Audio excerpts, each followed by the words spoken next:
ეს ფრაზა ითქვა სომხეთში, რომ სომხეთის დამოუკიდებლობა არ იცვლება მარწყზე, მაშინ გვახსოვს ჩვენ რადიკალური ოპოზიციის აღდგენება აქ, რამდენად სწორია, რამდენად გონიერი არის ასეთი მიდგომა, თუმცა, როდესაც იგივე დამოუკიდებლობა ესმის საკუთარ ქვეყანაში, აქ იბნევიან. იმიტომ რომ ვერ წარმოუდგენიათ, რომ შეიძლება საქართველო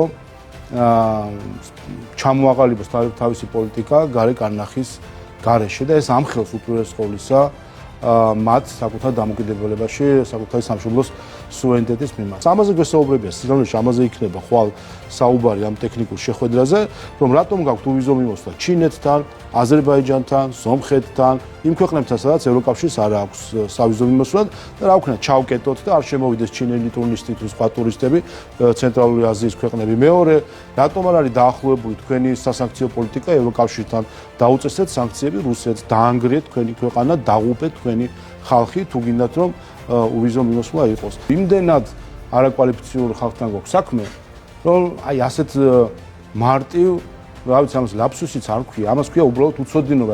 ეს ხო პირდაპირ მნიშვნელობით ნახეთ ეს, როდესაც ერთ-ერთი ჟურნალისტი ევროპარლამენტში, მათ შორის საფრანგეთის ევროპის მინისტრთან მივიდა, ის ერთ-ერთი მინისტრი იყო, მივიდა აჩვენა რუკა და ეკითხება ირანი დამანახია ამ რუკაზე და ირანს ვერ აჩვენებია. და ამ ხალხს აქვს გონია და გვაჩვენებს, რომ ამ ხალხმა უნდა გადაწყვიტოს დღეს გლობალური საკითხები. ასე რომ გეოგრაფია არ შეიცვლება, ჯერჯერობით გეოგრაფიასთან ომი არავის მოუგია და უპირველეს ყოვლისა ჩვენ ვიცით ეს. როდესაც ვაცნობიერებთ რა გეოპოლიტიკურ არეალში ვართ, სად ვიყავით ყოველთვის, სად ვართ და სად ვიქნებით ასევე ყოველთვის. ის турბულენტური რეგიონი, რომელშიც ჩვენ ისტორიულად ვიყავით და დღესაც ასეთი არის, ასეთი იქნება ალბათ. და ქართველებმა ის რომ ჩვენ 3000 წელზეა ჩვენ სახელმწიფოებრივას ასე ვატარებთ, ეს იმის მანიშნებელია, რომ ჩვენ გამომუშავებული გვაქვს შინაგანი ფორმულა, თუ როგორ უნდა გაიარო ის ქარიშხლები, რომელიც ასეთ რთულ რეგიონში ხდება ხოლმე. ეს არის აბსოლუტური ფიქცია. კიდევ ერთხელ თან ამას ეს ამაყად წარმოგვიჩენენ, რომ აი კონგრესი დაავალებს პრეზიდენტს და ადმინისტრაციას, რომ დააკვირდეს ირანულ, ჩინურ, რუსულ გავლენებს საქართველოს თუ რეგიონში. ანუ რა გონია ჩვენ, რომ ამერიკა არ აკვირდება რუსულ, ირანულ, ჩინურ გავლენებს რეგიონში? იმ რეგიონში, სადაც ახლა ხედავთ ირანთან რაც ხდება ამერიკას და ირანს შორის. ანუ ხო რა უნდა დაუშვათ, რომ არა ჯო ვილსონის კანონები, ჯო ვილსონის კანონით უნდა დაავალოს ახლა ამერიკის სადაზვერვო სამსახურებს, რომ აბა დააკვირდით რა შეიძლება რუსეთი, ჩინეთი თუ ირანი რეგიონში თუ თუნდაც საქართველოში. ვინმეს გონია ისე არაკეტებენ და რას ემსახურება მაშინ ეს კანონი უბრალოდ საინფორმაციო ხმაურს. იმიტომ რასაც ისედაც აკეთებს ადმინისტრაცია და გლობალურად მოქმედებს ამერიკის შეერთებული შტატები, ამას პირდაპირად აცხადებს, რომ სადაც მისი ეროვნული ინტერესების საკითხია ამაზე ზრუნავს და თითქოს ახლა ჯო ვილსონის დავალებას ელოდება დონალდ ტრამპი, რომ ასე ვთქვათ რუსეთის და ჩინეთზე იფიქროს და მათ გავლენების შესწავლა ჰქონდეს. საქართველოში დაბადებული ამ ქვეყნის მოქალაქეების მქონე ადამიანები ჩვენ გვესაუბრებიან, რომ ახლა სხვა ქვეყანას აქვს რაღაც ინტერესები და ჩვენ ახლა უნდა შევფუძყუნდეთ რაღაცნაირად, რომ მათ ინტერესებს მოვერგოთ, მათ შევთავაზოთ ჩვენი სერვისი და მომსახურება, რომ აი ვიცით თქვენ ინტერესი გაქვთ და აი ჩვენ სხვებთან შედარებით კიდევ უფრო კარგად მოემსახურებით ამ ინტერესების განხორციელებას ამ რეგიონში, ამ ქვეყანაში. ასეთი დამოკიდებულება აქვს საკუთარი ქვეყნის მიმართ და იცით რა, როცა საუბრობთ ჩვენ უსამშობლობაზე, ანტიქართულობაზე, მეხუთე კოლონაზე, აგენტურაზე, სხვა რამე კი არ არის. და ეს პირველად კი არ ხდება. 100 წლის წინაც, როდესაც ბოლშევიკები შემოვიდნენ, ზუსტად ეს იყო. და ამის გამოვლინებაა ზუსტად დროშებს რომ აფრიალებენ სხვა ქვეყნის. იმიტომ რომ შეგრძნება იკარგება ამ დროს სახელმწიფოსი. ამიტომ არის რომ ხან უკრაინის დროშას, ხან დიდი ბრიტანეთის, ხან ამერიკის, ხან ვის დროშას, ხან აფრიალებენ, ხან ჩაიცვამენ, ხან შემოიხვევენ. ფილმი რომ არის მუმია და იქ არის ერთი პერსონაჟი, ბენი ქვია, თუ არ ვცდები, სხვადასხვა რელიგიურ ნიშნებს ვაჩვენს. აი ესე არიან რომ რაღაცნაირად თავის გადარჩენას ხედავენ დამატებით იდენტობის შეძენაში.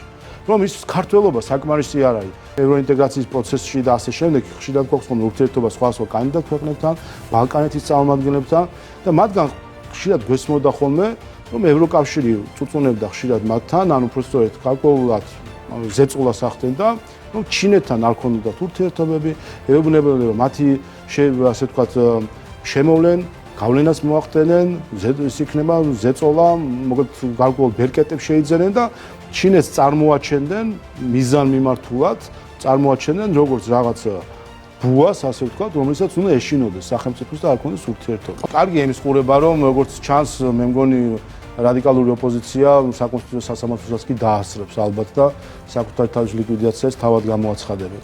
აი რა არის იცით აი რაღაცნაირად მე აქედან კიდე შეეცდებიან ხო გამოძრომას და უცხოელები კიდე ერთხელ ამ ტალახს ჩამოაცილებენ, გაათეთრებენ, ხელს ჩამოართმევენ რაღაცნაირად რომ საქართველოს აჩვენონ რომ მისაღები ხალხი არის, მაგრამ სინამდვილეში ხო ხედავთ რასთან გვაქვს საქმე.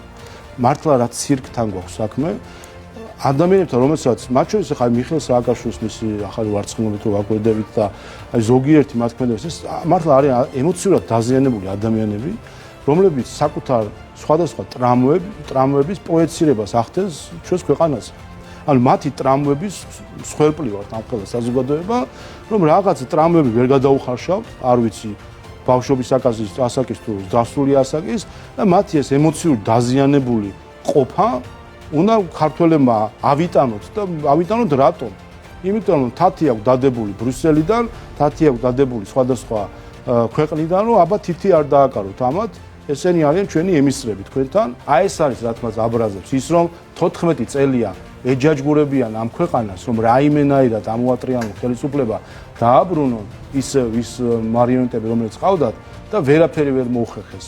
დანის პირზე იარა, ბევრი შემთხვევა იყო, სადაც დანის პირზე გაიარა ჩვენო ქვეყანამ, მათ შორის გაიარა, იმიტომ რომ ბიზინა ივანიშვილი არის ის ადამიანი, რომელმაც ყოველგვარი ლოგიკის საწინააღმდეგოდ 2012 წელს ფაქტობრივად მთელი დასავლური ეს ესტაბლიშმენტი, რომელიც მაშინ მიხეილ სააკაშვილს სტაჟს უკრავდა, როდესაც ციხეში ხალხს ხოცავდნენ და აწამებდნენ, აი ამ ეს ადამიანი ცხვირწინ ააცოლა ფუკასავი და დაამარცხა. ასე რომ მნიშვნელოვანი არის ის რომ ამის გარანტორი არის ბიძინა ივანიშვილი, ქართული ოცნება და ქართველი ხალხი, რომელიც საქართველოს ხელისუფლებას ზურგს უნაგებს.